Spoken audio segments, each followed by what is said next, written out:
So let's use the distance formula to solve for the distance between two order pairs. Now, we can plot the two order pairs on the graph, so let's do that just for a moment. And then we're going to solve for how much distance actually between them. So let's solve the first order pair, and I'm going to call this x subscript 1, comma, y subscript 1. So that's going to be order pair 1. And this one's going to be order pair 2. So x subscript 2, y subscript 2. So let's plot order pair 1. What I'm going to do is I'm going to start right here at the center. This is where x and y both are 0, and let's start here. And it says x is negative 3, so I know I'm going to go to the left. 1, 2, 3. And from here, I look at y. Y is negative, so I'm going to go down. And it says it's negative 1, so I'm going to go down 1. So let's put our point right there. Now let's go back to 0, 0, and let's start on the second order pair. It is 2, comma 3, so x is positive 2. We're going to go to the right, 1, 2, and from there, y is positive 3, so I'm going to go up 1, 2, 3, and I'm going to plot my point. Now, I'm going to draw a connection between these two the best I can. My lines are not perfectly. Whoops. Oh, that's terrible. It's not a very good line. Okay. But you kind of get the point. I should have used a ruler. I would if I was on paper. I would use a ruler to make sure it's a good straight line. But anyways, so there is my line as passing through these 2 points, but I don't know how much distance it is between these 2 points. Okay? So we're going to use the distance formula. What is the distance formula? It is little d, and it's equal to the square root of the x values, right? The change in x values. So I'm going to have x subscript 2 minus y subscript, or excuse me, x subscript 1. I said change in x, just a habit of y, x and y, because they're order pairs. And then I'm going to add it to the change in the y values.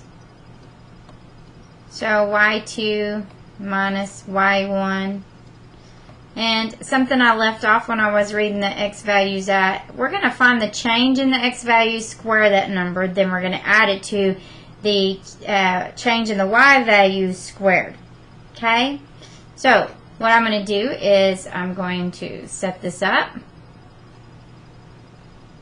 Give myself plenty of room.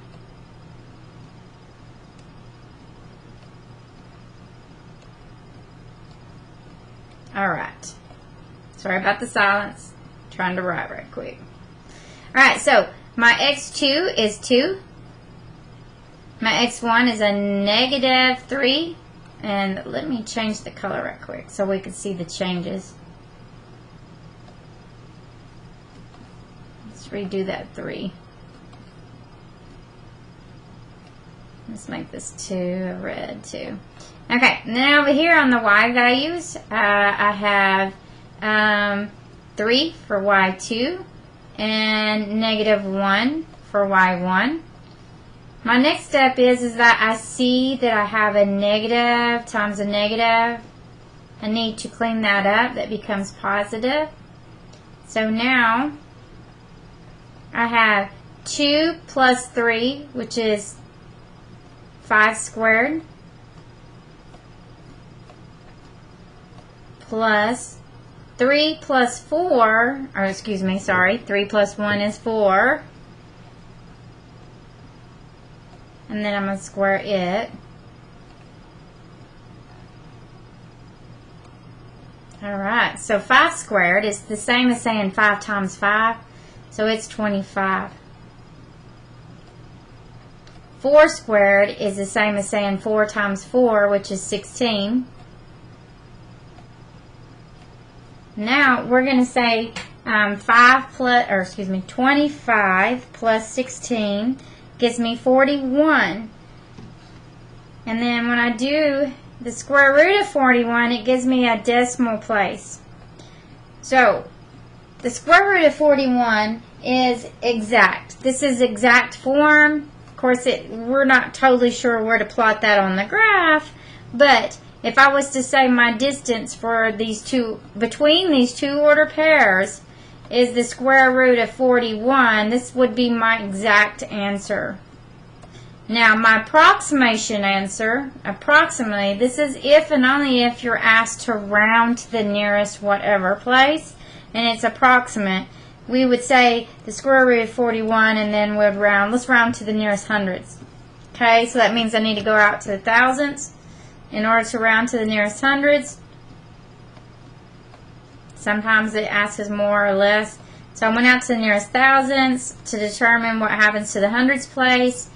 The thousands, I asked myself, is it equal to or greater than 5? And it's just a simple yes or no.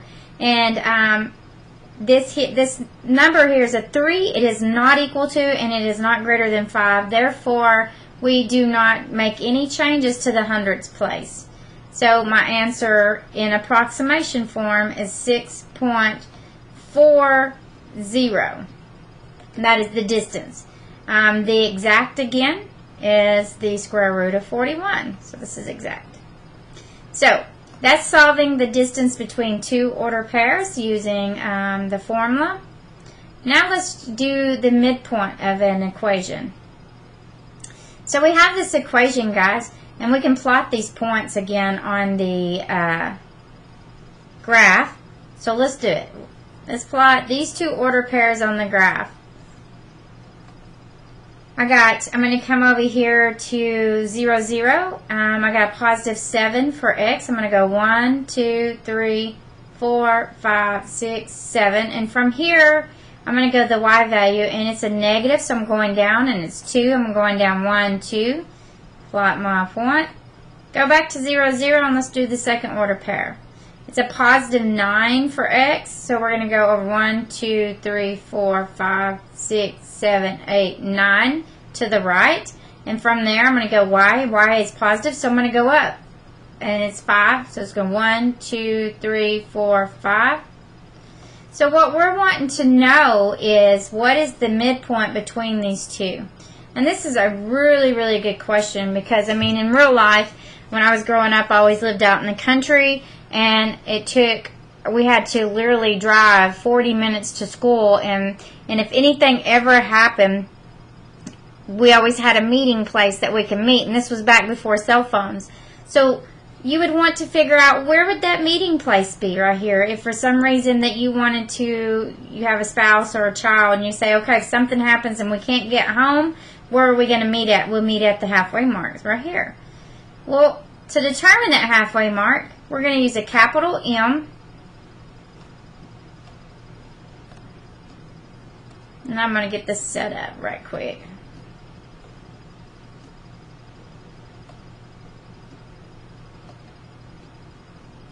Let me get this, and I'm putting in everything we need for, and then I'm going to explain it to you. So thank y'all for being so patient with me. So the midpoint says that we are going to take two order pairs, because that's all you need is two order pairs, and we're going to add our x's and x values together and divide them by 2, and we're going to add our y values together and divide them by 2. Okay? So I'm going to call this order pair 1. And I'm going to call this order pair 2.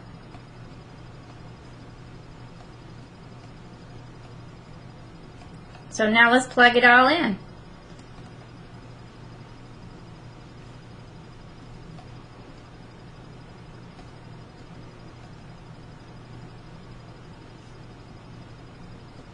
Get this written out. Alright, my x value 1 is going to be 7. So let's put 7 in its place. My x value 2 is 9, so let's put 9 here.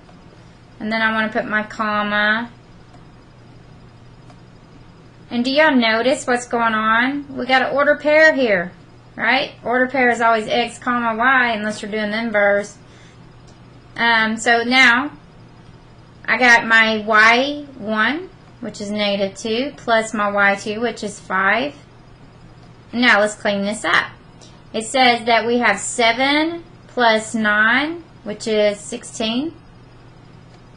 I have negative 2 plus 5 is 3, and let's put the rest together.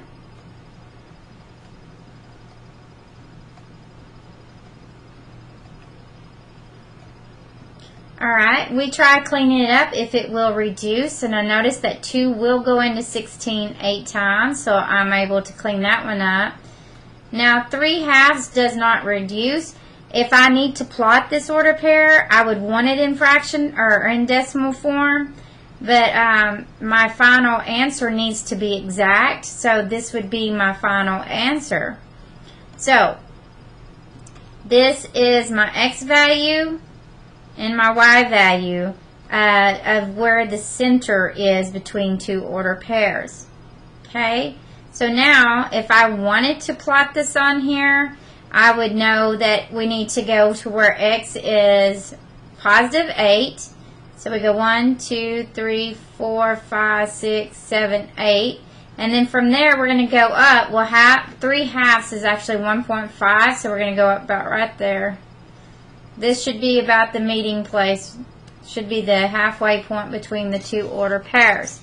I want to explain something to you right quick. This is an endpoint, and this is an endpoint. Why is it called an endpoint? Because that's the endpoints of your line. And then here's our center of the line. So thank you.